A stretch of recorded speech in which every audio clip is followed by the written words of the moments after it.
Le 25 mai prochain, c'est la journée nationale sur les problèmes liés à l'alcool. Et cette année, l'Institution de prévention addiction suisse va en profiter pour mettre en garde contre les dangers du cocktail entre stress et consommation d'alcool. La petite binge pour décompresser est en effet bien souvent le premier pas sur une pente qui peut s'avérer glissante, en particulier dans l'époque stressante dans laquelle nous vivons. Et on va en parler avec vous. Florian Randin, bonsoir. Oui, bonsoir.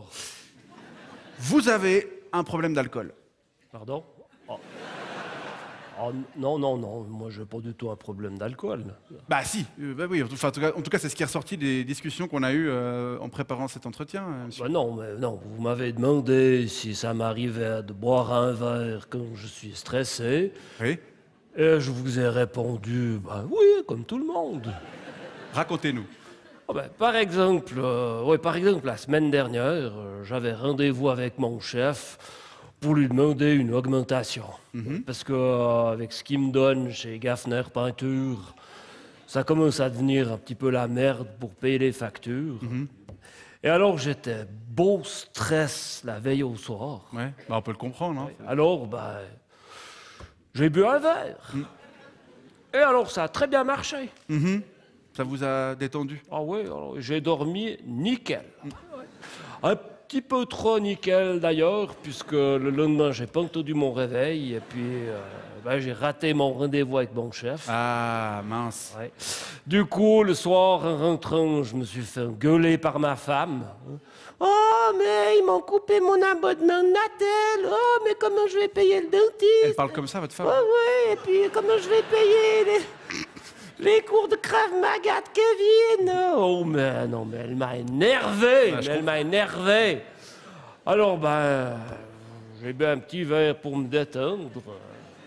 Et alors, ça a très bien marché. Oui, mais ça n'a pas résolu votre problème, j'imagine. Oh, non, pas vraiment, en effet. Puisque le lendemain, ma femme avait foutu le camp chez sa sœur. Ce qui fait qu'en rentrant du boulot, j'étais un peu déprimé. Alors, j'ai bu un petit verre pour me remonter le moral. Et alors, ça a très bien marché. Hein. Même si ça n'a pas fait revenir ma femme.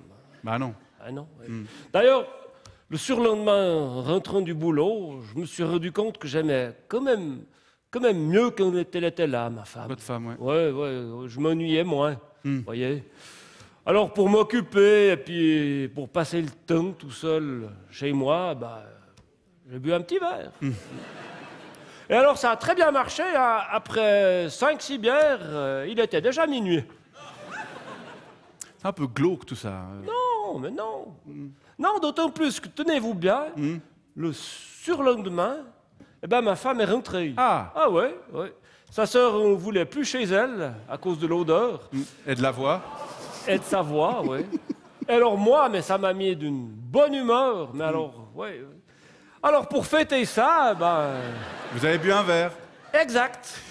Donc si je résume, vous buvez un verre quand vous êtes stressé, quand vous êtes énervé, quand vous êtes déprimé, quand vous vous ennuyez et quand vous voulez faire la fête. Et quand j'arrive pas à dormir aussi. Ça aide. Mais vous n'avez aucun problème d'alcool? Non. Non, puis vous savez ce qu'on dit par chez nous, hein, l'alcool c'est culturel. Oui, c'est ça, ouais. C'est ce qu'on dit, ouais. D'ailleurs, c'est samedi soir, faudrait peut-être boire un petit verre. Ouais. Florian Randin, je vous remercie d'être venu nous rappeler que l'alcoolisme n'est pas une maladie facile à admettre et que le stress est l'une des manières d'y sombrer. Mais c'est pas la seule et je vous invite vivement à aller consulter quelqu'un, monsieur Randin, à la Croix-Bleue par exemple. J'ai pas les moyens et moi j'ai pas reçu mon augmentation. Non mais c'est gratos. Ah bon? Oui.